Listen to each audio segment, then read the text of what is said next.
Good morning, student. Good day to all of you. I am Wagule Yemen, Assistant Professor of Shivshankar College of Agriculture Engineering, Mirajgaon, affiliated by Mahatma Phule Krishi Vidyapit Rahuri. Today, I am delivering the lecture on hydroelectric power plant. In that hydroelectric power plant, hydro means the water source, and electric power plant, that is electricity. We will get the electricity at the output. That is, in this hydroelectric power plant, we will get the electricity by using the water source. Basically, in any type of power plant, we will get the electricity at the output. In this hydroelectric power plant also, we will get the electricity at the output section. In this hydroelectric power plant, um, the potential energy, that is potential energy is converted it into the kinetic energy. Kinetic energy is converted it into the mechanical energy, and mechanical energy is get converted into the electrical energy. In this hydroelectric power plant, the water is stored in the reservoir, has a potential energy, and that potential energy is converted it into the kinetic energy by using the penstock. Then after, kinetic energy is get converted it into the mechanical energy by using the turbine, and then after, the mechanical energy is converted it into the electrical energy by using the generator. Operation of hydroelectric power plant. In that, there are reservoir, intake, control gate, penstock, surge tank, dam, turbine, generator, transformer, powerhouse, power lines, outflow. That is surge.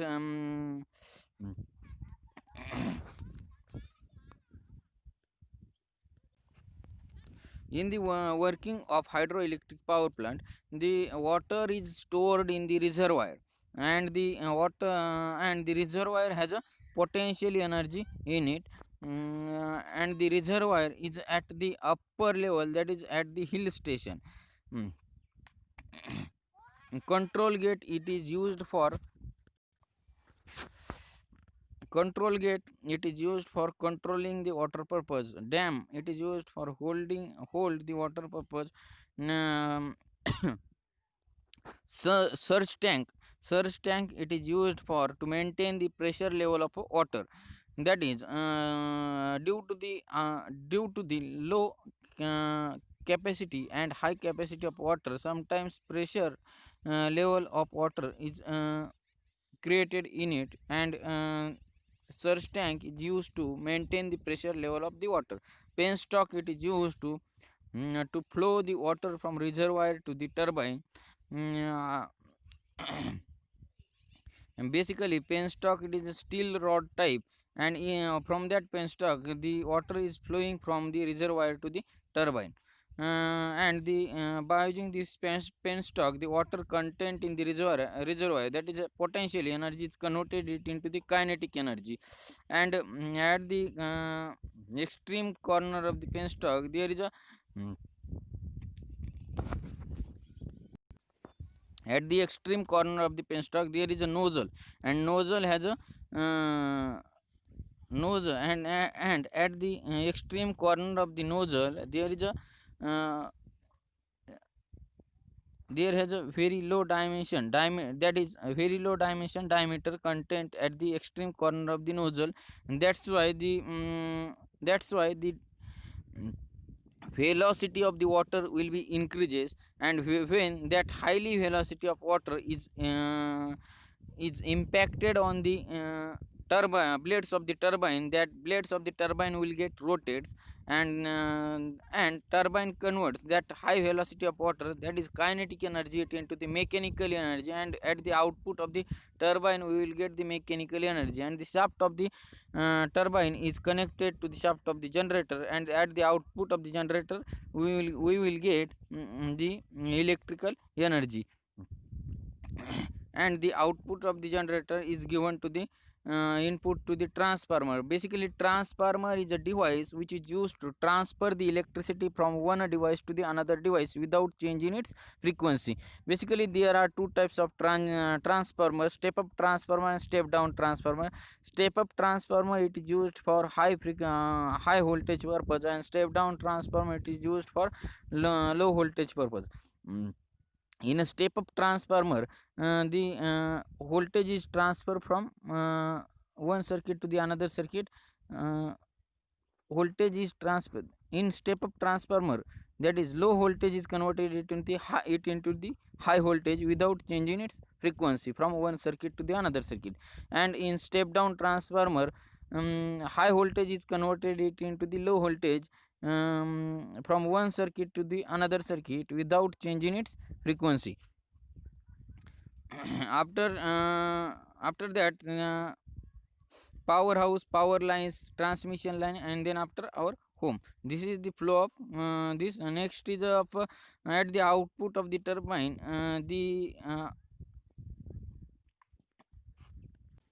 The output of the turbine, we will get the high velocity of water. That high velocity of water is converted it into the low velocity by using this outflow, and water is stored in the river, and this water can be used for reuse purpose. Next is of small scale hydropower, in that generating electricity from small pond, anecut or run of water, size of that of few watts to 10 milliwatts. A small hydropower divided into three categories, in that for micro categories, it is of less than 100 kilowatt. For mini, it is of 100 kilowatt to less than 1 megawatt. For small, 1 megawatt to less than 10 megawatt. Hydropower in India, installed capacity is of 20,439 megawatt. Ministry of Power, Government of India is responsible for development of large hydropower projects in India. MNRE has been responsible for mini hydro projects up to 3 megawatt, and small hydro projects 3 to 25 megawatt. Small hydro in India, remote and hilly areas where extension of grid system is uneconomical. Government of India is encouraging for these projects. India has 420 small hydropower projects up to 20 megawatt station capacity, aggregate capacity of over 2014.66 megawatt, estimated potential of about 15,000 megawatt of small hydropower projects exist in India. MNRE 4096 potential sites with an aggregate capacity of 15,000 megawatt for projects up to 20 megawatt capacity. Development of small hydropower projects. The MNRE is encouraging development of small hydropower in a state sector as well as through private sector. In last 10 to 12 years, the capacity of small hydropower projects increased from 63 megawatt to 240 megawatt. Mm, Benefits and constraints of the large scale hydropower use, that is advantages and disadvantages. In that disadvantages, it determine effect of river flow and water supplies, flooding of large areas of land. Next is of a displacement of people living in the area. Next is of a considerable noise pollution. These are the constraints of the hydropower. Next is of benefits. In that, it is a cheap renewable source of energy with negligible environmental impact, that is, it is environment friendly. Also, in alternative energy, achieving rural electrification. These are the constraints and benefits of hydroelectric power plant. Thank you so much.